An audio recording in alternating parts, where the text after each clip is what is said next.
When you hear him say not sacrifice, don't just think about blood spurting out of the side of a jugular of some animal. Think about all of the stuff that goes around, the trappings, and you probably would not even get to see the killing of the animals. You'd just smell the beef or the goats. But look what he said. I will have mercy. Man, when you're thinking about what's so repugnant, Matthew 12:7. But if you had known what this meaneth, I will have mercy and not sacrifice, you would not have condemned the guiltless. Go and learn. Matthew 9, Matthew 12, time has passed. If you had known what it means, I will have mercy and not sacrifice. You see, the part that's repugnant to them is they just don't want to do away with the sacrifice. Why? Because they do not understand that we're going to replace the sacrifice with something else, and the mercy is going to come in a different way, and it is through faith towards God. Well, they're going to say, we believe God already. Yeah, but still, what about that cornerstone thing? What is that part that's going to actually have to be set? Look at this. This is a reason, my encouragement in this lesson for you to please be reading Hebrews while we embark on it with many, many people across the United States. Hebrews chapter 10, verse 6. Now remember, he said, sacrifice and offering, I would not. Are you ready? Hebrews 10:6. In burnt offerings and sacrifice for sin, thou hast had no pleasure. Now, you have to remind yourself, these people are converted already. But they are thinking about going back because of the times. And so he's reiterating information that they know. But the question is, do we know it? Are we seeing what was so repugnant and what got Jesus killed, and are we seeing what they were rejecting? In burnt offerings and sacrifices for sin, thou had no pleasure. Excuse me? 1,500 years, no pleasure? Verse 8. Above, when he said, sacrifice and offering and burnt offering, this is the writer of Hebrews speaking about Jesus. And when he said, or it could be that he is quoting Jesus, who is quoting David, who said it first, above when he said, sacrifice and offering and burnt offerings and offering for sin thou wouldest not, neither has pleasure therein which are offered by the law. Instead, he said, I come to do thy will, O God. This person who is the cornerstone, who is going to grind to dust those who reject him, this individual actually came into the world to replace something that God did not have pleasure in, and he came to do the will of God in replacing it. Now watch this. Isaiah 53, verse 10. We all know Isaiah 53, do we not? We read it often a lot during the Lord's Supper. Yet it pleased the Lord to bruise him. He hath put him to grief. When thou shalt make his soul an offering for sin, he shall see his seed, he shall prolong his days, and the pleasure of the Lord shall prosper in his hand. Are you hearing these words? Pleased. I had no pleasure in sacrifice, but it pleased God to have his son. I come to do thy will, O God. He's doing God's pleasure. It pleased God to bruise him, and hath put him to grief. When thou shalt make his soul an offering for sin, he shall see his seed, he shall prolong his days, and the pleasure of the Lord shall prosper in his hand. I come in the volume of the book, it is written of me to do thy will, O God. I come to do thy will, O God. It pleased God, and the pleasure of the Lord shall prosper in his hands. What's so repugnant about this? The idea that God is sending his own son, and his son is going to replace those sacrifices which God had no pleasure in all this time. Now, what was it that God said, I seek? Mercy, not sacrifice. How is God going to give mercy? I come to do thy will, O God. Hebrews 10:10. By the which will we are sanctified through the offering of the body of Jesus Christ once for all. What is so lovely to us was repugnant to them. And it wasn't, y'all, unfortunately, it wasn't that they were hearing we don't need a temple and we don't need altars anymore. You know what was repugnant? What was repugnant is that he was saying they needed mercy. Can you imagine rejecting mercy? I want mercy. These individuals had established a system where no one was getting mercy. The high priests were writing the chief priests, and the chief priests were writing the scribes, and the scribes were writing the Pharisees, and the Pharisees were writing the publicans, and everybody's writing somebody else. And they're awful. They're really, Paul says, you cause the name of God to be blasphemed among the Gentiles. And what we're hearing is that by the which will we are holy. That's all that word sanctified means. If you see it translated in other places, it's also translated holy, through the offering of the body of Jesus Christ once for all. If they had known their prophecies, now listen, get this, y'all, because we could be missing this too. In Hebrews 8, we're in Hebrews 10. In Hebrews 8, he had already said, but now hath he obtained a more excellent ministry. This is Jesus replacing the ministry that was involving Levi and Moses. By how much more also he is the mediator of a better covenant, which was established on better promises. For if that first covenant had been faultless, where's its fault? Then should no place have been sought for the second. For finding fault with them, he saith, behold, the days come, saith the Lord, when I will make a new covenant with the house of Israel, with the house of Judah, not according to the covenant that he made with their fathers in the day when he took them by the hand to lead them out of the land of Egypt. This is a direct quote from Jeremiah 31:31. They recognized it when Jesus was preaching it. They recognize it now, because they continued not in my covenant, and I regarded them not, saith the Lord. For this is the covenant I will make with the house of Israel in those days, saith the Lord. I will put my laws in their mind, and I'll write them in their hearts, and I will be to them a God, and they shall be to me a people. Here it comes. And they shall not teach every one man his neighbor and every man his brother, saying, know the Lord, for all shall know me, from the least to the greatest, for I will be merciful to their unrighteousness, and their sins and iniquities will I remember no more. Mercy. The repugnant part of the message was the beautiful message of Jesus Christ. I will be merciful to their unrighteousness. I can do that because I have supplied the means by which I can be merciful. I laid all of the iniquities, past, present, future. It pleased me to put all of them on Jesus. He shall prolong his days, and the pleasure of the Lord shall prosper in his hands. Look at this right here. Thou shalt make his soul an offering for sin. It was repugnant because they didn't understand their prophets. They were looking for a different kind of king that would make them reigning people, more power and more pride. Hebrews 10:16, he quotes it again. This is the covenant that I will make with them after these days, saith the Lord. I will put my laws into their hearts, and in their minds will I write them.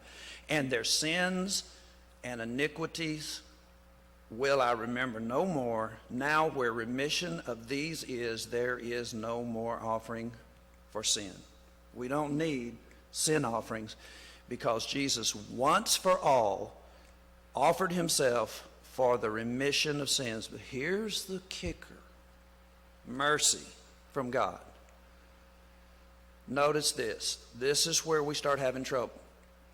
Hebrews 9:9, which was a figure for the time then present, talking about the tabernacle, in which were offered both gifts and sacrifices that could not make him that did the service perfect, as pertaining to the conscience. Here's the problem. Even in our day, it is hard for us because we can't forget. Can you forget wrongs done you? You can try. You can get old and you can forget a lot of stuff. You can try, but as try as we may, often you get into a scuffle, and what happens? Doesn't somebody bring up some wrong? It's hard. And it's hard for us to recognize that God is not like us.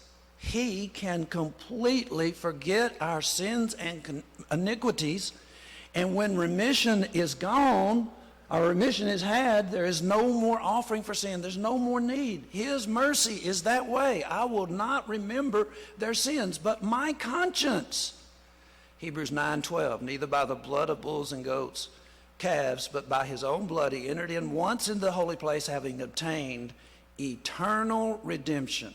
Remember a while ago when I said eternal redemption? Doesn't mean heaven. When they say eternal redemption, they're talking about no more thinking about your sins. You're redeemed. Well, I know I'm redeemed, but I just can't let up on myself. You're redeemed. What should we do? You should read it more. This is all over the New Testament, all over the Old Testament, how that God has been fixing this plan in such a way. It wasn't meant to be repugnant. It was designed even to the point of destroying Jerusalem. That in itself was a merciful move on God's part. Because when he destroyed Jerusalem, the persons who were holding out and wouldn't give in, they were going to give in too. Why? You don't have a temple anymore. You can't offer sacrifices. Now what do you think about that stone that's going to ground you to dust? Hebrews 9:14, how much more shall the blood of Christ, who through the eternal Spirit offer himself without spot to God, purge your conscience from dead works to serve the living God? Eternal redemption. You are redeemed. You're going to be redeemed until you pass from this life, and then you'll still be redeemed. You'll just be in another place. Hebrews 9:24, for Christ is not entered into the holy places made with hands, which are the figures of the true, but into heaven itself, now to appear in the presence of God for us. This is how it continues to be possible, because Jesus is there as our mediator. He is in heaven itself to appear in the presence of God, first with the offering of his own blood, and then as the high priest, the true high priest after the order of Melchizedek. You know, brethren, one of the most beautiful, one of the most magnificent, one of the wisest, most mysterious plans ever put together is found in Exodus 25. And they did not really appreciate it ever. And thou shalt put the mercy seat above the ark, and in the ark thou shalt put the testimony that I shall give thee. All of the testimony, all of the laws that they were breaking are inside the ark, but on top of the ark is a mercy seat. And once every year the high priest would go and sprinkle blood on the mercy seat. And that depicted what Jesus would one day do when God was ready to offer the full-out picture, the real living sacrifice, his son, who was being depicted in that beautiful ceremony. And these individuals are rejecting it. And this morning, I'm asking us just one last glimpse of the mercy of God. In Romans chapter 9, Paul, through chapter 11, begins a dissertation to warn the Gentiles not to start acting like Jews. What does that mean? Once you become redeemed, there's just something about our, I'm not going to say it's our nature. It's just something about the way things are. When a person becomes redeemed, rather than it creating humility and keeping you lowly, some mechanism starts to take place where persons begin to have the pride of being one of God's, and God grafted us in, and those Jews, they're still over there hating on us. Sometimes those are the circumstances. Sometimes we get to feeling better than denominational people in the sense that God loves us more because we're saved. That's not true. He loves them just as much as he loves us, and he wants us to be doing his loving will and go out and get them. And here in Romans chapter 9, verse 15, he is actually saying this to the Roman Christians. Look, I still got plans for the Jews. And in this dissertation, he actually is talking about the fact that ultimately he's going to destroy the city of Jerusalem, but it's going to be to try to get their attention. And guess who's going to minister? The Gentiles are going to minister to the gospel to the Jews. For he said to Moses, I will have mercy on whom I have mercy, and I will have compassion on whom I will have compassion. Now watch this. Here's the conclusion. So, now what did you say? I will have mercy on whom I will have mercy, and I will have compassion on whom I will have compassion. If I want to have compassion on Gentiles, I'll have compassion on Gentiles. If I want to have compassion on Jews that rejected Jesus and killed him and been trying to kill y'all, I will have mercy on whom I will have mercy. So what you're saying then, Paul, what you're saying about God is, so then it is not of him that willeth, nor of him that runneth, but of God that showeth mercy. Yeah, you're finally getting it. The ability to be saved is not of the person that wills to be saved. It is the fact that God is giving the mercy out. So really the source, and you might say, I see that, but that's not really all that astounding. Oh, yes, it is. If you put it alongside Romans chapter 7, verse 18, when Paul was talking about this before and talking about how hard a time he was having. For I know that in me, that is in my flesh, dwelleth no good thing, for to will is present with me, but how to perform that which is good, I find not. Well, peace, my brethren, it is not of you in the first place. It is not of him that willeth, nor of him that runneth, but of God that shows mercy. This is where Ephesians 2:8 belongs, not at the front of some plan of salvation that has a sinner's prayer associated with it. This is what Paul was actually trying to say to the Ephesians. For by grace are you saved through faith, and that not of yourself. It is the gift of God. Man, can you imagine being so ignorant, hard-hearted, that you would reject the beauty of such a plan? Well, you know, brethren, I know these people out there, they don't want to miss this. They just have all kinds of obstacles that are in their heads and in their upbringing. And the question is, are we going to be like our Father? Merciful, dedicated at becoming like a Paul, a person who can confound their doctrine so that they can actually receive the gift of God.